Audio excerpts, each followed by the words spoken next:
Hello students, welcome back to another video session. और हम लोग क्रैश कोर्स सीरीज़ में आपने मैंने क्रैश कोर्स में कैपेसिटर रिलेटेड एक वीडियो डिस्कस किया था आपके साथ, जिसमें हम लोगों ने equivalent capacitor based on series as well as parallel arrangement of capacitors पे बात किया था। ठीक है, आज हम लोग ऐसे सर्किट्स में इक्विवेलेंट कैपेसिटर डिस्कस करेंगे जहां हम लोगों को डायरेक्टली दो या दो से अधिक कैपेसिटर का स्ट्रेटवे पैरेलल या स्ट्रेटवे सीरीज कॉम्बिनेशन अवेलेबल होता हुआ नहीं दिखता है। ठीक है, तो फाइन। तो अब हम चलते हैं अनबैलेंस्ड। ठीक है, अनबैलेंस्ड व्हीटस्टोन ब्रिज।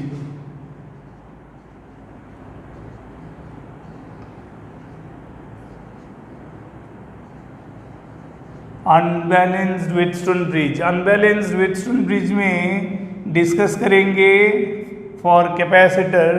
तो नेटवर्क फिर वही है, वही बेसिक डायग्राम को ड्रॉ कर ले फॉर 5 कैपेसिटर अरेंजमेंट। ठीक है, तो हम लोगों को बैलेंस्ड व्हीटस्टोन ब्रिज होने का कंडीशन पता है। तो जब वो कंडीशन सेटिस्फाई नहीं होगा तभी अनबैलेंस्ड हो जाएगा, है कि नहीं। तो ये था हमारा C1, ये था C2, इधर C3, ये C4 and this is C5। So we had terminal ends such as A and B, है ना। A और B हमारा टर्मिनल एंड पॉइंट्स था, और इधर मैंने M और N दो कनेक्टिंग एंड पॉइंट जंक्शंस ले लिए बिटवीन C5, मतलब C5 के अक्रॉस। ठीक है, C5 is in between M and N। तो यहाँ for unbalanced condition if C1 by C2 is not equal to C3 by C4, इन दोनों का रेशियो अगर कुछ भी हो C3 बाई C4 के रेशियो के साथ इक्वल नहीं होना चाहिए। प्रीवियस में ये रेशियो इक्वल था तो तब वो बैलेंस्ड कंडीशन था, और बैलेंस कंडीशन होने पे हम लोगों को क्या मिला था, M और N एज इक्विपोटेंशियल पॉइंट्स। ठीक है, लेकिन जब C1 by C2 will not equal to C3 by C4, then potential of M can not be equal to potential of N। तब M और N सेम पोटेंशियल का point नहीं होगा। This implies that now charge will flow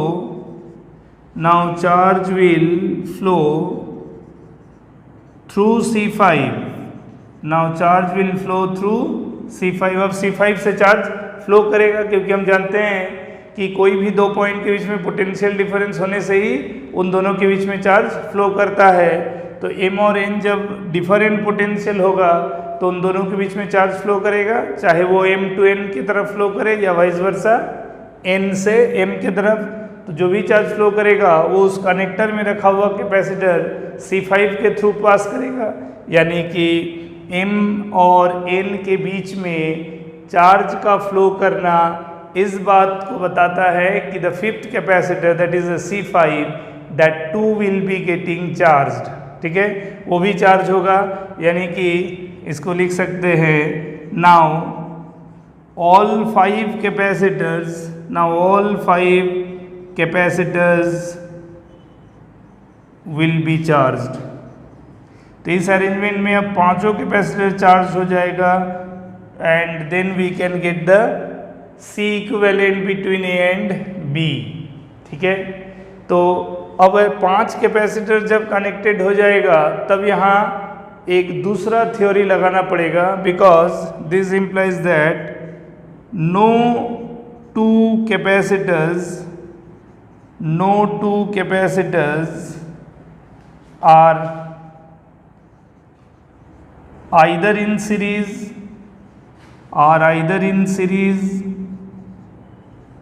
or in parallel। ठीक है, no two capacitors are either in series or in parallel। तो कोई भी दो कैपेसिटर, चाहे आप C1 C2 के बीच में बात कर लो, तो जो भी चार्ज यहाँ फ्लो होके अंदर आएगा that will be splitted in 2 branches. Q charge ही मान लो अगर ए को मैं पॉजिटिव टर्मिनल एंड मान लिया, ये बैटरी का पॉजिटिव टर्मिनल एंड है और वहाँ से मेन सर्किट में क्यू चार्ज अगर flowing into the circuit through the junction A, it will be splitted into 2 unequal part, let it be Q1 Q2। अब क्या होगा, फॉर एग्जाम्पल Q1 जो फ्लो करके जाएगा विथ पॉजिटिव नेगेटिव, ये इस ऑर्डर में फ्लो कर रहा पॉजिटिव नेगेटिव, तब यहाँ के Q1 का एक स्प्लिटिंग पॉसिबल है according to junction rule. Kirchhoff's junction rule क्या है कि किसी भी स्टेडी स्टेट सर्किट में किसी भी जंक्शन में जो इनफ्लो ऑफ करंट होगा, यानी जंक्शन में आने वाला करंट उतना ही होगा जितना उस पॉइंट से आगे जाने वाला करंट का वैल्यू होगा। यानी Q1 can be assume to be splitted in 2 part as Q1 dash and Q1 double dash. ठीक है, अब ये जो Q1 डबल डैश मैंने एज्यूम कर लिया, with this assumption of direction of Q1 double dash, it is the potential of M is higher than the potential at N। और फिर इधर से Q2 चार्ज आके Q1 डबल डैश और Q2 दोनों मिलके इधर हो जाएगा Q2 plus Q1 double dash, समझ रहे हो। और इधर से स्प्लिटेड चार्ज Q1 डैश आया, इधर से आएगा Q1 डैश, तो ये Q1 डैश और Q1 डबल डैश दोनों मिलके Q1 बनेगा प्लस Q2, यानी कि total charge Q1 plus Q2 यानी कि Q बाहर चला गया। ठीक है, तो ये होता है charge distribution for the charge flowing between positive and negative terminal which are the extreme ends of the capacitor network. तो ए और बी के बीच में जो पोटेंशियल डिफरेंस है वो अगर अप्लाइड सोर्स के बराबर का है, that means some driving force will work here to promote the flow of charge, और जैसे ही चार्ज फ्लो करेगा it will be splitted like this provided if this condition is followed।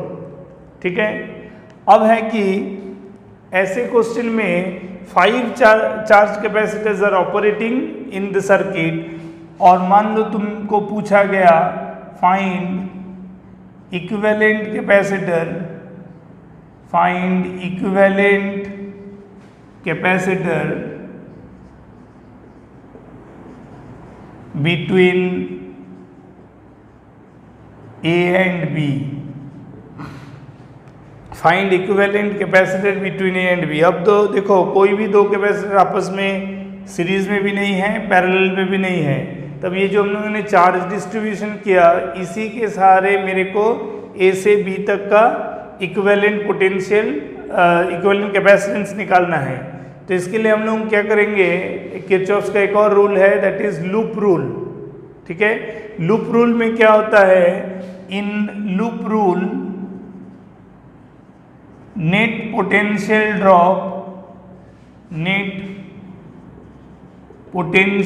Drop in a closed loop, net potential drop in a closed loop is always 0। यानी कि एक loop में net potential drop 0 होता है। Loop का मतलब एक clockwise या एंटी क्लॉकवाइज में अगर एक कनेक्टेड पाथ के थ्रू घूमे, प्रोवाइडेड जहाँ से स्टार्ट किए थे वहीं अगर वापस आ जाए तो we can say that it is completely a loop. Loop होने का मतलब है कि वो लाइक सर्क्यूलर लाइन होना चाहिए, ऐसा जरूरी नहीं है, वो रेक्टेंगुलर लाइन कुछ भी लाइन से ज्योमेट्री क्लोज्ड होना चाहिए। तो देखो यहाँ अगर मैं AMNA, ये इसको एक क्लोज लूप बोल सकते हैं, उसी तरह MBNM इसको भी क्लोज लूप बोल सकते हैं। दोनों का जो एजम्पशन क्लॉकवाइज हो गया, अगर चाहो तो आप एंटी क्लॉकवाइज में भी लिख सकते हो। तो उससे क्या होगा, क्योंकि देखिए हमको अगर C इक्विवेलेंट पता करना है तो यहाँ हम पांचों कैपेसिटर चार्ज है, तो रिड्यूस तो नहीं कर सकते, नंबर ऑफ कैपेसिटर्स को घटा तो नहीं सकते हैं। हाँ, लेकिन ये कर सकते हैं कि इस अरेंजमेंट में C इक्विवेलेंट निकालने के लिए कोई भी दो कैपेसिटर सीरीज में भी नहीं है, पैरेलल में भी नहीं है। तो हम लोग क्या करेंगे, यहाँ पांचों कैपेसिटर को जानने के लिए जो ए और बी के बीच में एक इक्विवेलेंट कैपेसिटर मान लेंगे। Let C dash be the equivalent capacitor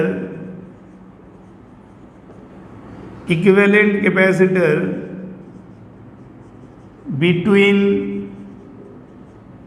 A and B. अगर ए और बी के बीच में इक्विवेलेंट कैपेसिटर अगर सी डैश है तो उसको सॉल्व करने का तरीका क्या होगा, देखो इन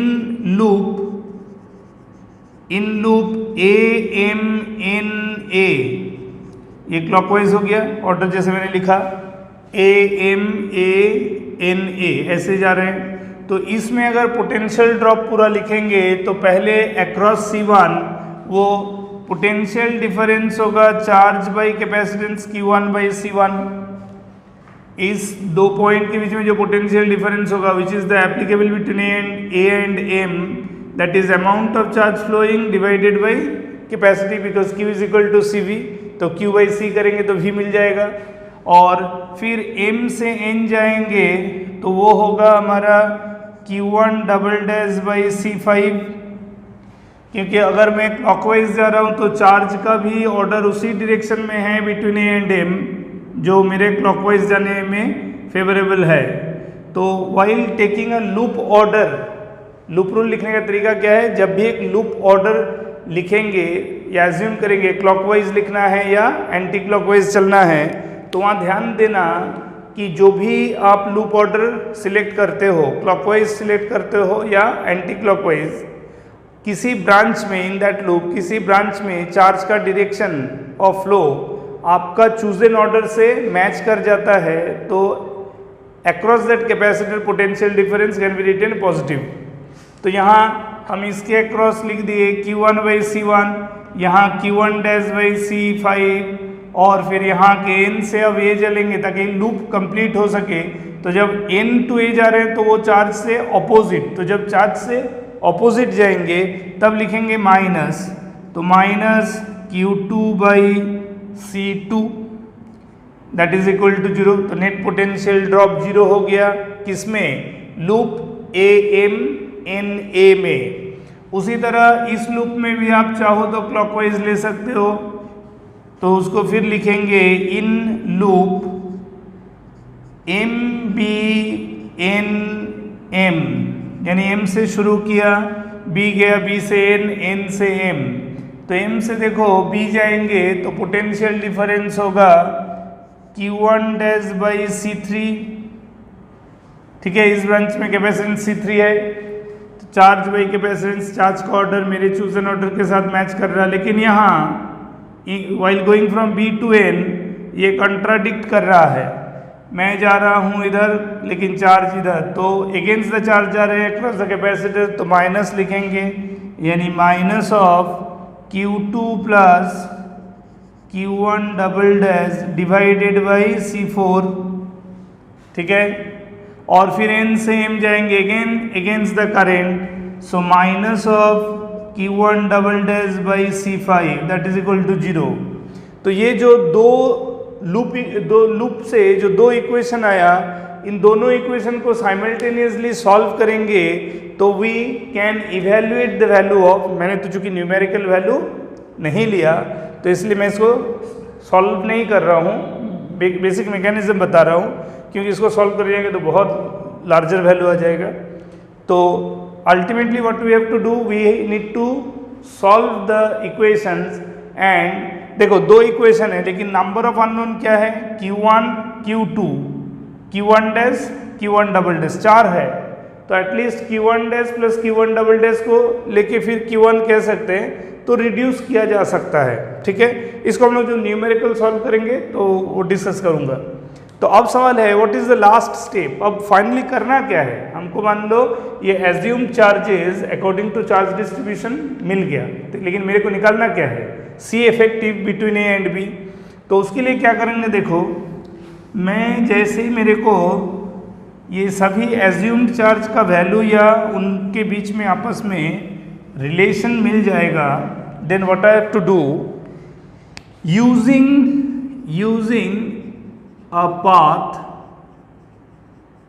फ्रॉम, बहुत ध्यान से देखो इस पॉइंट को ना, using a path from A to B, बहुत ध्यान से समझना है। हालांकि लग रहा है वीडियो बहुत लंबा हो रहा है, लेकिन इसका मैकेनिज्म समझना बहुत आसान है ना, जरूरी भी है। अगर आप इसको पूरा इस तरह से थॉरो नहीं समझोगे तो जैसे न्यूमेरिकल में डायरेक्ट ये सब चीज़ डायरेक्ट ये लूप रूल लगाने लगेंगे तो आप समझ में नहीं आएगा आपको कैसे क्यों कर रहे हैं, ऐसा क्यों करते हैं, ठीक है।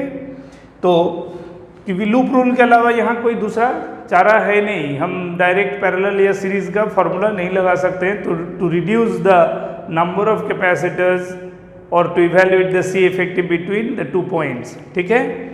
तो using a path from A to B, तो मान लो मैं एक पाथ ले लिया A to M, M to B, ये वाला पाथ मान लो मैं चूज किया, तो तब क्या होगा देखो, वी ए से बी तक जो पोटेंशियल डिफरेंस है उसको लिख सकते हैं V A M plus V M B.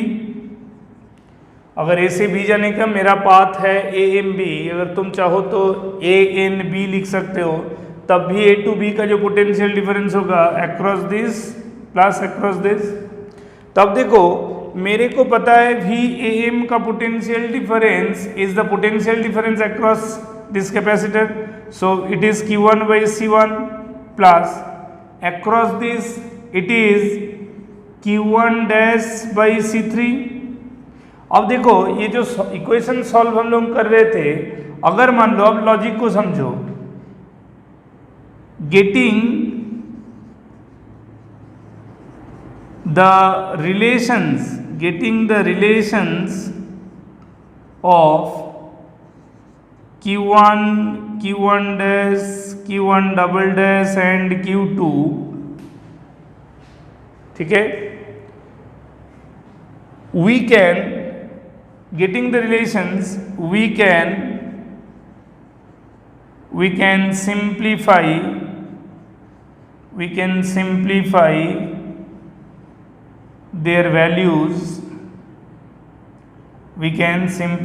their values, in terms of net charge Q। अगर हम लोग आपस में रिलेशन एस्टेब्लिश कर दिया तो इसका मतलब हर एक इंडिविजुअल को मैं Q के टर्म पे लिख सकता। क्यों, कैसे? क्योंकि Q ही तो Q1 प्लस Q2 है और Q1 ही Q1 dash plus Q1 double dash है। तो मान लो अगर मेरे को एक दूसरे के साथ रिलेशन मिल जाएगा तो यानी कि मैं हर एक को इन टर्म ऑफ Q लिख सकता हूँ। ऐसा लिखने से फ़ायदा क्या होगा, क्योंकि जब मैं पूरा नेटवर्क को हटा के इसका इक्विवेलेंट का बात करूँगा तब इक्विवेलेंट के अक्रॉस भी उतना ही पोटेंशियल डिफरेंस होगा जो पूरा नेटवर्क के रहने की वजह से है। And then we can write down the potential difference against this equivalent, that will be the total charge by C effective between them। तो यही तो हमारा ऑब्जेक्टिव था ना, C A B को निकालना। तो total potential difference between the terminal ends can be written total charge by the net capacitance between them and that is equal to the sum of the potential differences in any connected path between A and B। तो अब देखो अगर मेरे को इन तीनों के बीच में relation पता होगा then obviously using that relation I can simplify this in term of C1, C3 or if required in other terms will also come here। समझ में आया आपको? तो ये वीडियो आप एक बार नहीं, मैं सजेस्ट करूँगा 2 बार 3 बार रिपीटेडली देखो, ठीक है। और मैंने क्या बताया इसमें पूरा मैकेनिज्म आपको बढ़िया से समझ में आएगा, ठीक है। मैंने पूरा थ्योरेटिकल मैकेनिज्म को डील किया instead of doing it directly in numerical. इसके बाद हम लोग न्यूमेरिकल्स इसमें कर सकते हैं, लेकिन वो न्यूमेरिकल्स आपको तब एक प्रॉब्लम कर देंगे तो आपको उस पर्टिकुलर का सॉल्यूशन मिल जाएगा, लेकिन how to deal it with any unbalanced condition, तो उसके लिए आपको ये प्रॉपर मैकेनिज्म पर जाना है, ठीक है। ये दो the video has become little bit of lengthy but it is very much conceptual, और आपको इसी तरह से कॉन्सेप्चुअली सब्जेक्ट में ग्रिप बनाना है, प्रोवाइडेड अगर आप JEE main, JEE advance and NEET जैसे एंट्रेंस एग्जामिनेशन को क्रैक करना चाहते हो with a good score, good ranking. Okay, so keep watching this channel and encourage us by sharing our videos and recommending others to join this channel. Okay, thank you.